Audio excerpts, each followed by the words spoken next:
Le temps d'un week-end, partons découvrir les nouveaux lieux incontournables de Barcelone. Bienvenue à l'Alquimia. Caché derrière la Sagrada Familia, ce restaurant au décor minimaliste offre une cuisine époustouflante d'imagination et de couleurs.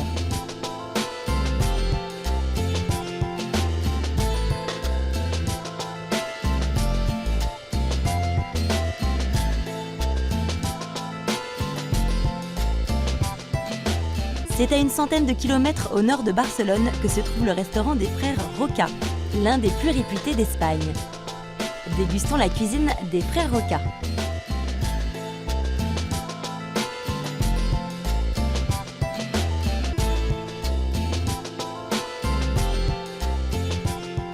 Dégustation toujours, mais version sucrée. À Barcelone, des gourmandises, on en voit de toutes les formes et de toutes les couleurs. Comme chez Xocoa, qui en offre pour tous les goûts et toutes les occasions. Quand on y pense, les bonbons c'est juste du sucre, du glucose et un peu d'arôme. Ce qui en fait le charme, ce sont les souvenirs et les histoires qui les accompagnent. C'est exactement ce qu'offre Papa Bubble, fabrique live de bonbons.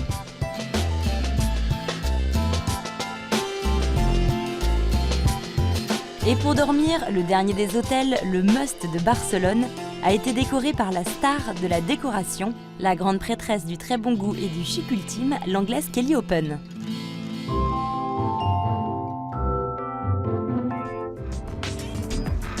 Barcelone est une ville où on aime manger et où le public très averti aime autant les bons produits que les sensations fortes. Dans sa petite salle au design simple mais étudié, le chef Jordi Vila propose des plats qui balancent entre tradition et modernité.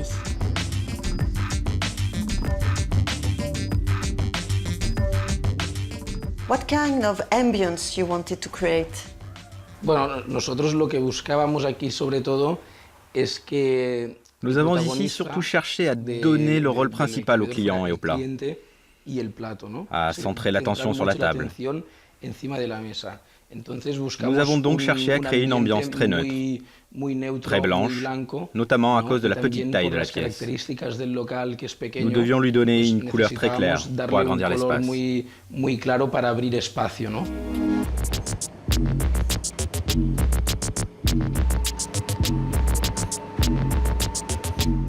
The name Alquimia is very strong. It prepares in a way to the food, isn't it? Es un poco una declaración de intenciones, ¿no? Pero desde la parte humilde. C'est un peu une déclaration d'intention, mais sans prétention. Nous associons l'alchimie à la transformation rapide de métaux pauvres en un métal noble, comme l'or. Ainsi, de par cette transformation, l'objectif final de l'Alquimia en serait un peu la partie magique. Desde la parte humilde de este nombre, pues entendemos que en la cocina. Avec humilité, nous pensons qu'en cuisine, une transformation de différents éléments s'opère, de telle sorte qu'à la fin du processus, un plat s'avère très bon et provoque des sensations. Les ingrédients crus et pris individuellement dans la nature sont très différents les uns des autres. How would you describe your cuisine? Yo entiendo que mi forma de cocinar, lo que yo busco en la cocina, va evolucionando. Je pense que ma façon de cuisiner, ce que je recherche en cuisine, évolue en même temps que moi. Et si je devais répondre à cette question maintenant, il y a 10 ans ou dans 10 ans, ma réponse serait certainement différente. Mais il y a effectivement un dénominateur commun, par le fait que je parte de l'idée que la nature représente ce qu'il y a de plus parfait.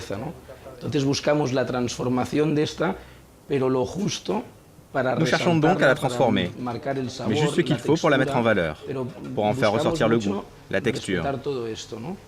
Nous cherchons vraiment à respecter tout cela. Ensuite, nous avons des plats qui sont peut-être plus personnels, qui émanent d'autres idées. Il y a là effectivement une transformation. Nous ne respectons pas la règle, nous suivons un autre chemin. Mais en général, nous cherchons surtout à établir un lien direct avec l'ingrédient.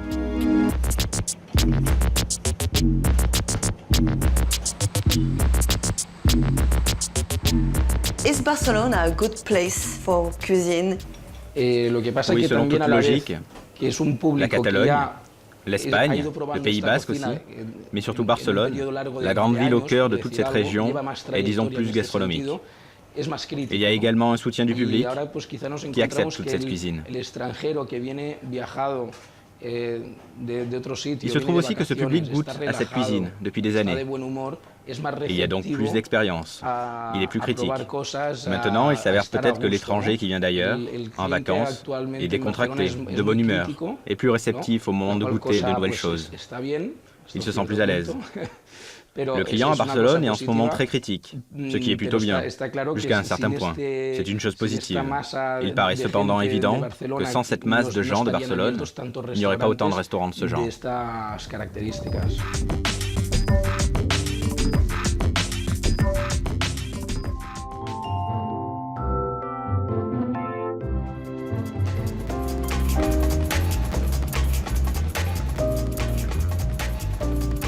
C'est à une centaine de kilomètres au nord de Barcelone que se trouve le restaurant des frères Roca, l'un des plus réputés d'Espagne.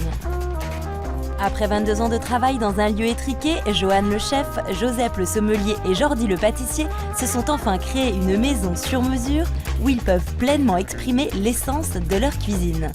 Une alliance intime entre cave et cuisine, techniques nouvelles et tradition. Ça fait déjà 22 ans qu'on a commencé au restaurant.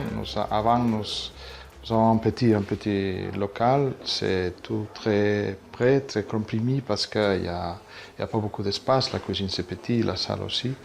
Et bon, on a travaillé beaucoup pour avoir une place comme ça. Dans cet espace, il y a beaucoup de séparation entre table et table. Et c'est pour ça que pour nous, c'est important que le client ait la concentration pour disfruter de la cuisine.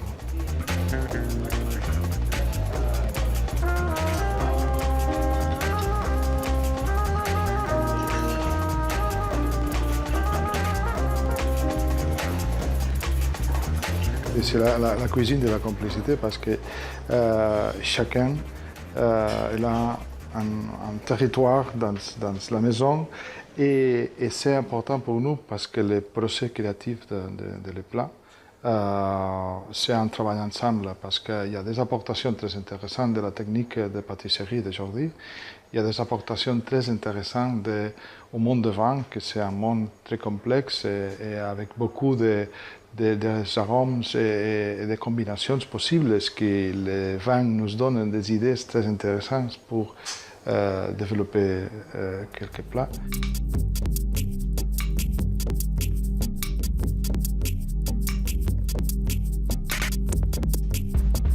J'ai la chance d'avoir des frères en cuisine et surtout des frères avec beaucoup de générosité. Pour moi, le plus important en cuisine, c'est la générosité pour partager. Et cette relation d'implication, de réflexion, de l'implication du monde de vin sur la cuisine, c'est seulement possible avec la générosité de les gens de cuisine. Et ça, c'est facile chez nous, parce qu'on a cette relation de complicité pour travailler ensemble. Il y a quelquefois qu'un vin, c'est l'idée pour faire un grand plat.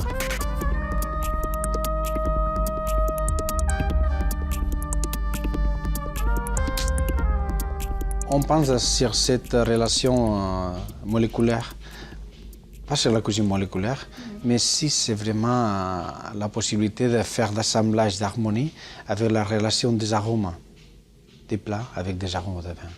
Et cette relation de chercher chaque molécule qui peut jouer dans cette même alliance, c'est vraiment intéressant, mais aussi on doit travailler sur la texture, sur la densité des vins, on doit réfléchir beaucoup.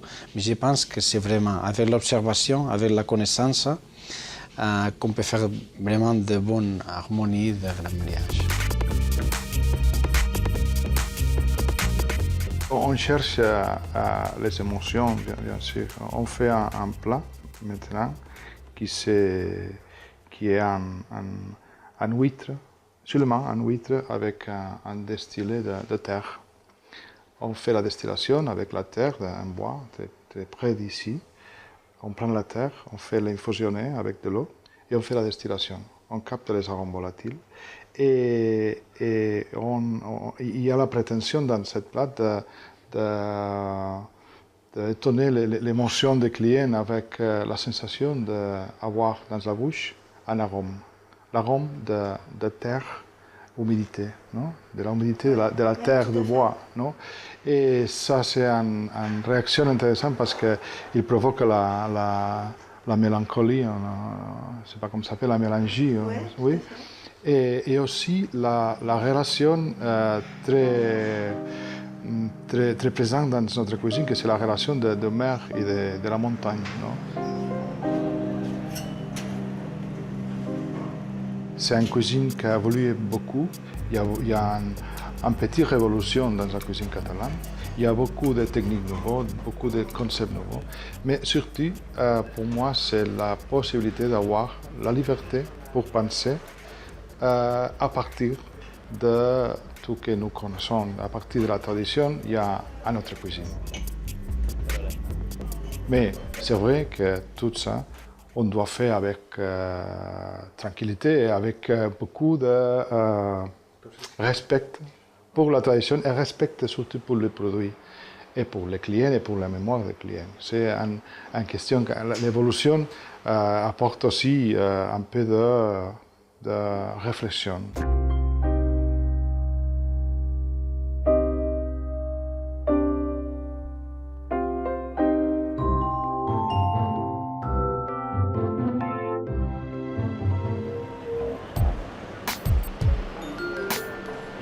À Barcelone, des gourmandises, on en voit de toutes les formes et de toutes les couleurs, comme chez Xocoa, qui en offre pour tous les goûts et toutes les occasions.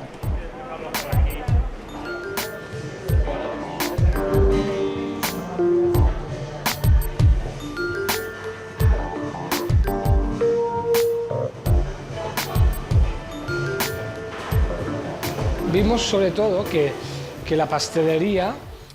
Nous avons constaté que la pâtisserie se démodait et que nous pouvions la rendre plus intéressante, notamment en ce qui concerne le chocolat. Non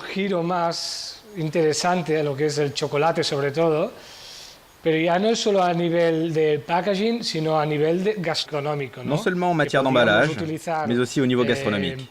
Nous pouvions utiliser des mélanges différents. Pourquoi ne pas infuser des herbes dans le chocolat? Pourquoi ne pas mélanger fruits exotiques et chocolat ou épices?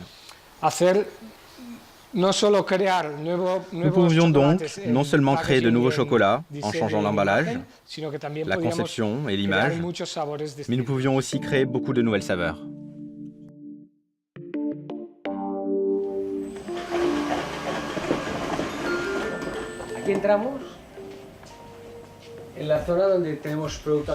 Nous entrons ici dans la zone de produits finis. Tout le chocolat que nous fabriquons est stocké ici, à température contrôlée.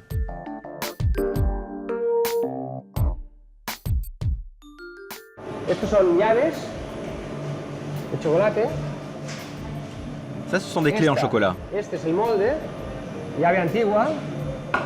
Celle-là, c'est le moule, une vieille clé. Et celle-ci, c'est celle en chocolat.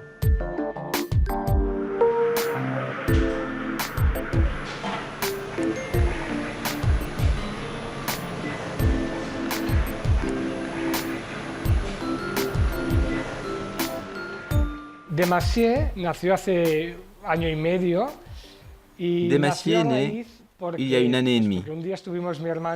Et elle est née parce qu'un jour, mon frère et moi, on parlait. Et après un de ces repas interminables, il a dit « Marc, c'est dommage qu'étant pâtissier, je me consacre uniquement à faire du chocolat. »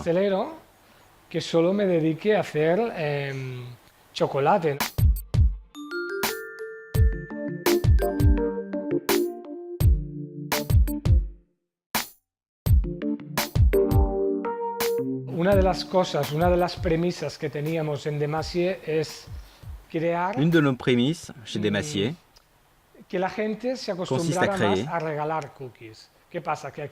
et à faire en sorte que les gens s'habituent à s'offrir davantage de biscuits. Pourquoi? Parce qu'ici, la coutume veut qu'on s'offre seulement du chocolat. Et pourquoi ne pas offrir une boîte de biscuits pour une naissance ou quand quelqu'un est malade?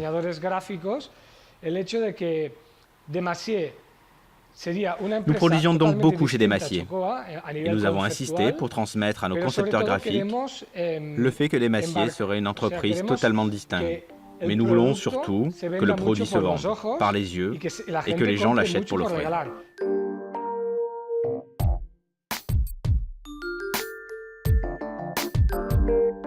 Creo que Barcelona es una ciudad que es bastante cosmopolita, que dentro de lo pequeña que es, viene gente de todo el mundo a vivir. Je pense que Barcelone est une ville assez cosmopolite, mais toute petite. Des gens du monde entier viennent s'y installer. De nouveaux produits, de nouveaux concepts, et beaucoup de produits étrangers sont testés ici à Barcelone.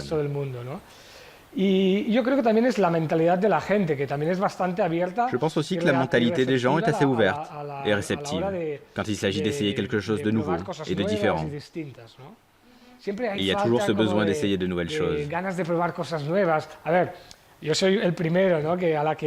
Parfois, si je n'en trouve pas ici, je suis premier à me rendre à Paris, à New York, ou n'importe où pour essayer et déguster de nouvelles choses.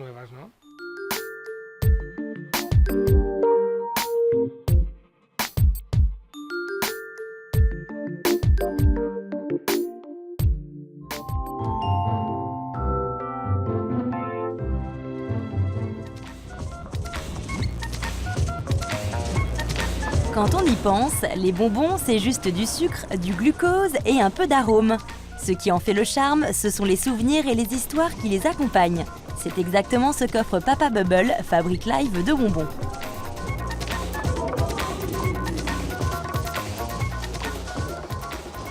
The idea originally is from Australia.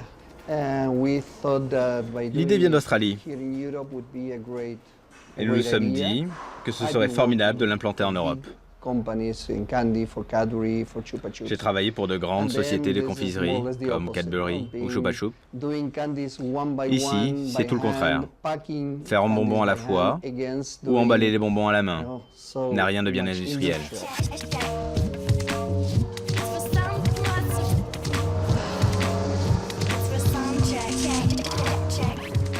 So the main attraction of the concept is that you actually see the fabrication, the making of the... Yeah, this is like a whole show.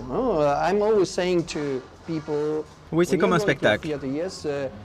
Les gens qui vont au théâtre savent qu'ils doivent acheter leur billet avant de s'asseoir, regarder le spectacle et rentrer chez eux. In Papa Bubble, it's more or less the same. The only difference is that our actors are the Chez Papa candy Bubble, makers, our stage are the c'est à peu tables, près la même the chose, table and the hot sauf que table. nos acteurs sont des confiseurs, And que nos we are scènes not charging sont des any tables, ticket. la table de refroidissement So people, et la table when they chauffante, see the whole show, et que l'entrée est from libre. sugar and the glucose, Quand les clients up to voient the tout ce final spectacle, product, when we où are le packing, sucre et le glucose they sont feel transformés like en un they produit have to fini, buy emballé, something. So ils se they sentent are obligés buying d'acheter next quelque ticket, chose. so they get a bag or a jar. Voilà pourquoi l'entrée est libre. Ils achètent un sac ou un pot de bonbons. We are in the original Papa Bubble. This is the first one in Oui, le premier a Barcelona. ouvert ici, à And Barcelone. then we opened the second Nous en avons one, inauguré un 4 years second ago il y a in 4 ans à Tokyo. and then we went to Amsterdam, Puis nous sommes allés à Amsterdam il y a 3 ans. 3 years ago, and then it was Et enfin à New York, à Séoul. Seoul. Nous comptons en ouvrir beaucoup d'autres dans l'avenir.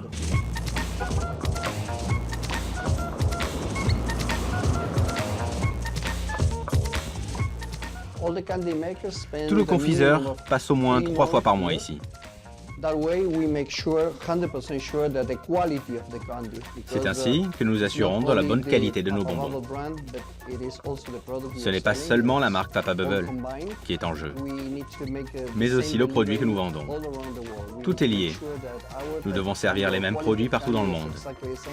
Nous devons nous assurer que nos bonbons sont de qualité identique, que vous les dégustiez à Barcelone, à Tokyo, à New York, à Mexico ou ailleurs.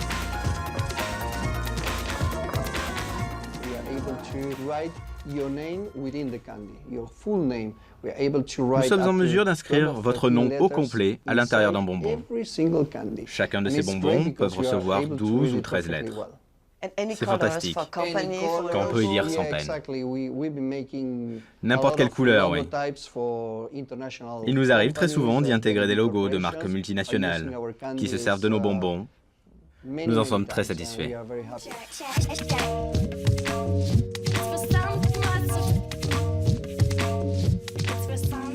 Is candy a universal language? Yes, definitely, it is. Candy is fun. It is nice to see Oui, how tout à fait. big corporations, Les bonbons sont serious amusants. ones, international banking are Et il est so agréable de happy constater à quel of point having their de très own importantes sociétés, candy lollipop comme des with banques their internationales, logo. sont It's contentes kind d'avoir of leurs strange, sucettes huh? personnalisées, When you think ornées de leur logo. of big people or serious C'est bizarre de people penser à ces or gens si executives importants, that à ces cadres when they supérieurs get qui this deviennent si candy joyeux in the mouth, avec un bonbon dans la bouche. so happy. C'est incroyable.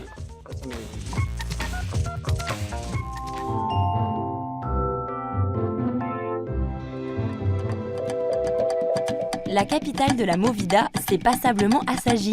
La preuve, le dernier des hôtels, le Must de Barcelone, a été décoré par la star de la décoration, la grande prêtresse du très bon goût et du chic ultime, l'anglaise Kelly Open. Bonjour et bienvenue.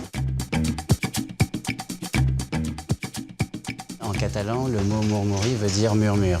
Donc vous êtes dans un hôtel où on sent un petit peu le murmure de la ville. Cet établissement, c'est un bâtiment de 1892. C'est un bâtiment qui a une très belle allure, qui est quand même classé au niveau des monuments historiques de la ville de Barcelone. Donc on a totalement respecté, bien sûr, la façade de l'hôtel. Il y a une grande particularité dans cet hôtel, c'est que les suites sont au premier étage de l'hôtel. En Espagne, ils appellent ce premier étage le principal, qui sont les étages nobles, très haut de plafond. Alors, le design de l'hôtel a été confié à Kelly Open, qui est une designeuse qui vient de Londres. C'est son premier hôtel qu'elle a fait. Avant, elle faisait plus des appartements de luxe, des yachts. Elle a fait aussi la première classe de British Airways.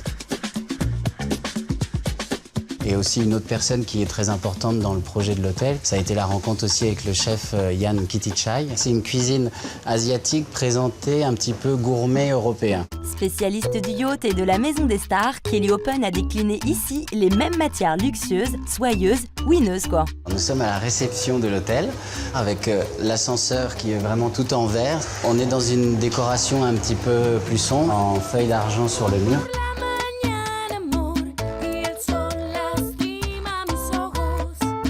On est dans des tonalités noires, on est aussi dans des tonalités lilas, comme vous pouvez voir sur les fleurs. C'est un petit peu la couleur, on va dire, prédominante des zones publiques de l'hôtel.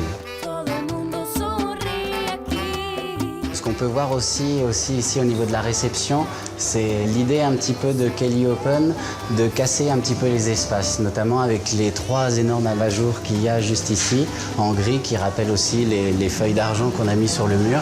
Kelly Open, sur certaines ambiances de l'hôtel, a vraiment envie de casser l'espace en mettant soit des abat-jours, soit des tables qui sont un petit peu disproportionnées. Bienvenue au bar Marfil. C'est environ un bar d'une capacité de 35 personnes. Ce qui est intéressant aussi, et ça c'est une création typique de Kelly Open qu'on peut retrouver aussi dans son magasin à Londres, type un petit peu paravent, pour faire des séparations d'espace et aussi pour faire une impression cocon pour le client. Au niveau de la décoration du restaurant, on retrouve la profondeur avec le grand miroir et on peut voir aussi avec le jeu des lumières toujours cette transparence. C'est vrai que Kelly Open a joué sur beaucoup de luminaires et donc chaque table a son luminaire. Les couleurs, les formes, les perspectives, c'est tout Kelly. Elle n'est pas là, mais elle est partout. Alléluia. Il y a une très grande hauteur de plafond au premier étage de l'hôtel, avec ce grand lustre qui fait à peu près environ 3-4 mètres de hauteur. C'est un petit peu, on va dire, le welcome de Kelly Open pour nos clients qui souhaitent séjourner dans nos suites. On va rentrer dans la suite. C'est un espace très différent qui fait environ 60 mètres carrés, tout en open space. L'élément principal de la chambre et l'élément principal de la salle de bain, qui est le lit et la baignoire, ont été placés en plein milieu. Donc on a un espace sofa juste ici, et donc on retrouve aussi le paravent qui est vraiment une création d'elle et qu'on retrouve dans cette suite. Donc la tête de lit est en lin capitonné, qui a été faite spécialement pour la suite de l'hôtel. Et la petite touche un petit peu plus, on va dire, artistique de Kelly Open, une frange orange avec l'alignement entre le bureau, la chaise et toute la frange ici orange qui repart sur le lit. On peut faire un petit tour juste ici derrière. On est dans la partie un petit peu plus invisible de la suite. C'est vrai que c'est des armoires très grandes. Pour des très longs séjours, il n'y a aucun souci.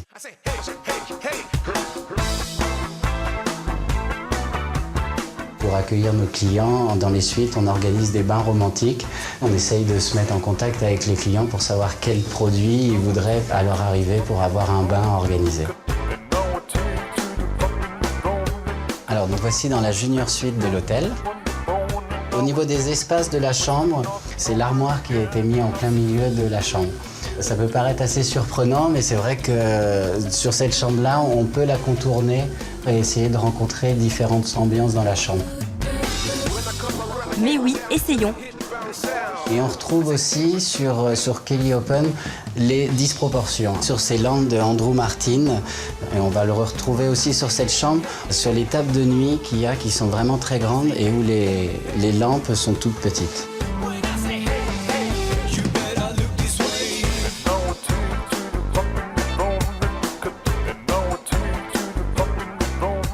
Alors nous voici sur la terrasse de l'hôtel. Cette partie-là, qui est appelée en Espagne les aticos, a pu être construite pour pouvoir faire 5 chambres différentes de type privilège avec des terrasses. Et ici, on est sur la terrasse commune de l'hôtel. Elle est ouverte tous les jours où les clients peuvent prendre le soleil pendant toute la journée. Kelly a tout prévu pour nous faire cocooner.